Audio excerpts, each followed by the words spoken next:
Alors, le regard de l'islam sur l'homosexualité. J'aborderai 3 points. D'abord, ce qu'il en est au niveau des textes. Ensuite, en deuxième point, le regard des musulmans de France, comment les choses se passent ici en France. Après tout, c'est ce qui nous intéresse le plus. En troisième et dernier lieu, le regard des pays musulmans, comment les choses se passent dans le reste du monde, dans le monde musulman de façon générale. Voilà, d'abord les textes. Le Coran, qui est le livre fondateur pour les musulmans. 2 interprétations sont possibles, envisageables.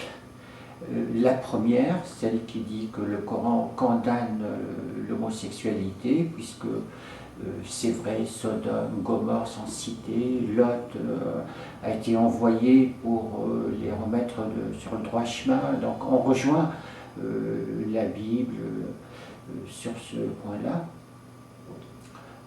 L'homosexualité est considérée comme une erreur, comme un égarement. On a une deuxième interprétation que je chercherai à développer. C'est d'abord que l'islam, le Coran lui-même, dépénalise. Il y a 14 siècles déjà, et l'islam a commencé par dépénaliser, ce qui est un progrès par rapport, par exemple, à la loi mosaïque.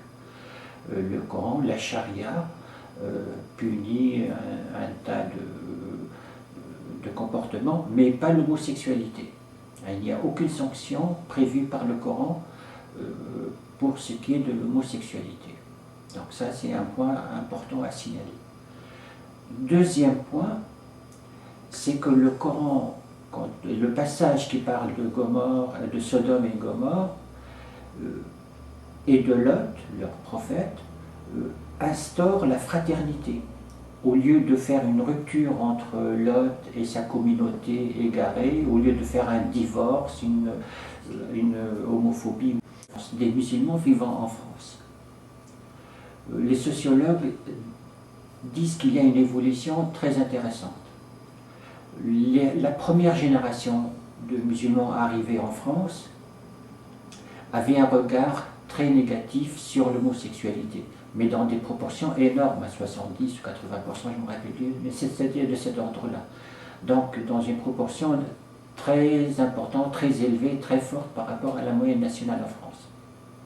Ça, c'est pour ce qui est de la première génération. Les gens qui sont nés dans les pays musulmans, qui sont arrivés par la suite en France.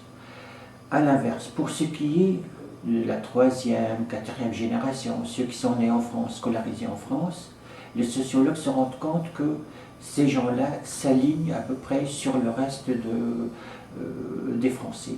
Et ce pourcentage très élevé tombe autour de 20%, pratiquement comme celui des autres Français. C'est un constat très intéressant qui montre qu'il y a réellement une intégration et qu'il y a une identité de repère et de jugement sur l'homosexualité entre les musulmans et les chrétiens vivant tous dans le même pays, scolarisés dans les mêmes écoles. Toujours pour ce qui est de l'islam de France, il y a une structure nationale maintenant à Paris qui regroupe tous les musulmans de France, qui s'appelle le Conseil français du culte musulman, qui a pris la position officielle suivante, à savoir que les gens sont libres de leurs orientations sexuelles, homosexuelles ou hétérosexuelles. Donc voilà, pour ce qui est de l'islam de France, c'est quand même assez rassurant et favorable. Maintenant, pour ce qui est du monde musulman, le reste du monde musulman, qu'en est-il? Je vous ai dit que le Coran a dépénalisé, est resté silencieux. Cela fait en sorte que certains pays musulmans, certains condamnent, même pénalement, l'homosexualité, d'autres au contraire sont restés silencieux, comme l'a été le Coran. Je vous donne quelques exemples.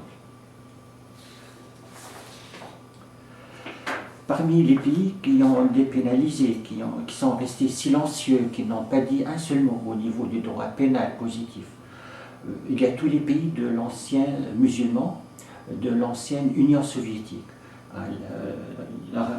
l'Azerbaïdjan et ainsi de suite. Il y a aussi certains pays d'Afrique noire, le Niger, le Mali, le Tchad, mais aussi certains pays du Moyen-Orient, la Jordanie, l'Égypte, l'Irak, et la Cisjordanie en Palestine. Et c'est également, bien sûr, depuis très longtemps d'ailleurs, le cas de la Turquie. Non seulement la Turquie laïque de Kemal Atatürk, mais même avant, bien avant, ça a été une région très tolérante. D'autres pays, à l'inverse, ont adopté une position considérant l'homosexualité comme illégale, punie par la loi pénale. Et il s'agit par exemple du Bangladesh, de la Malaisie, de l'Ouzbékistan, du Turkménistan, Nigeria, Sierra Leone, la Gambie et au Moyen-Orient, le Bahreïn et le Gaza. En conclusion, cette diversité entre les pays musulmans explique que l'homosexualité est plus une question qui est régie par la culture, par l'anthropologie, la situation anthropologique du pays, que par la religion. Et je vous cite par exemple Bagdad à l'époque des Abbassides, c'est la période glorieuse de l'islam. À cette époque-là, non seulement l'homosexualité ne posait pas de problème, mais au contraire, même certains poètes chantaient l'homosexualité, voire même l'alcool. Et un poète très connu, resté célèbre dans la littérature, qui s'appelle Abu Nowas.